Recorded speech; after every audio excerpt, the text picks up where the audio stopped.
dengan para sindikat yang tidak mungkin kita mengambil langkah mundur.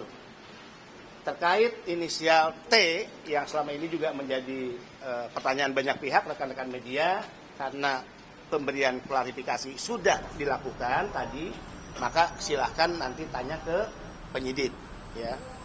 Tapi sesungguhnya saat saya menyampaikan dalam rapat internal di istana, karena temanya adalah tema tentang TPPO, ya, itu kan tidak hanya inisial T yang saya sampaikan, tapi juga ada inisial-inisial lain.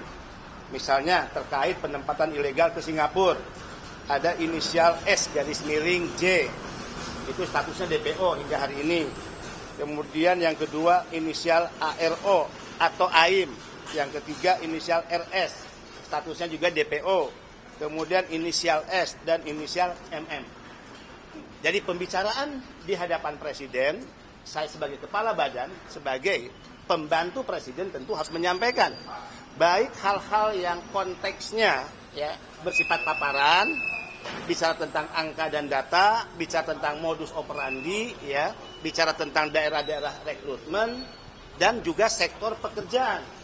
Ada yang diberangkatkan ke Singapura, sektor pekerjaannya pekerja rumah tangga misalnya. Tapi yang dipekerjakan ke Kamboja, sektor pekerjaannya di judi online dan scamming online. Nah, untuk Singapura kita sebut tadi inisialnya. Kemudian untuk scamming online, judi online kita sebut inisialnya T. Nah, terkait T itu siapa? Dalam pemberian klarifikasi kita sudah sampaikan tadi keterangannya, ya, dalam pemberian klarifikasi kepada para penyidik Baris Krim Polri. Bapak berani Cukup, ya? menyebut T itu sebagai pengendali bisnis judi online di Indonesia, itu bukti-buktinya apa ya? Pokoknya Pak? begini, ya. T itu siapa? Ya. Apakah dia benar pengendali atau tidak? Ya. Saya sudah tuangkan dalam, ya, berita acara yang tadi saya tangani dalam pemberian klarifikasi ke teman-teman penyidik. Ya. Pak, kalau inisial yang lain itu perannya apa aja sih? Tadi makanya tadi beda. Fokus BP2M itu kan pada penempatan dan pelindungan. Yang kita perangi adalah sindikat penempatan ilegal. Nah, apa nih relasinya dengan judi online? Sehingga saya katakan agar tidak misleading, kalau isunya hanya bicara judi online, itu bukan tugas BP2MI. BP2MI tidak akan pernah masuk mengurusi masalah itu. Ya, kan kita udah punya satgas tuh, ya, satgas judi online.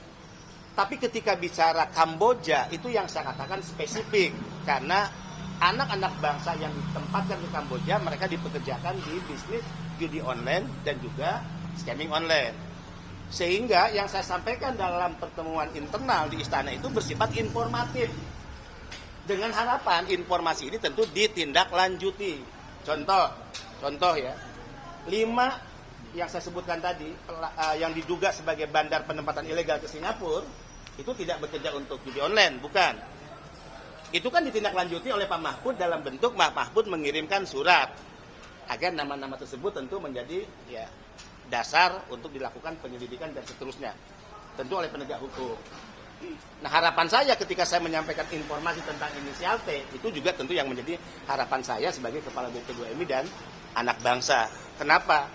Dalam pikiran saya, karena yang ke Kamboja ini dipekerjakan di judi online dan scamming online, harapannya kalau ini bisa dibongkar nih, berhenti, maka otomatis dia akan menghentikan penempatan ilegal.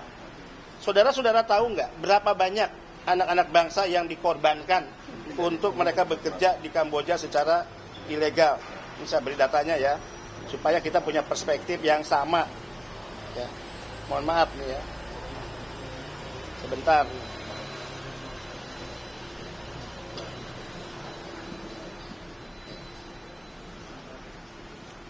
Mungkin kita lalai dan kita tidak tahu. Orang Indonesia yang sekarang ada di Kamboja itu jumlahnya 89.440 orang.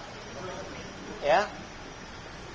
Itu tercatat loh, ya, tercatat sesuai data izin tinggal, ya, dari imigrasi Kamboja. Oke, yang kedua, berapa yang lapor diri? Yang lapor diri dari 89.440 itu sebanyak 17.883. Oke, sekarang berapa yang sudah dipulangkan ke Indonesia karena bekerja di judi online, scamming online? Ya, kurang lebih, ya, 3.900 mohon maaf, 1.914 dari Kamboja.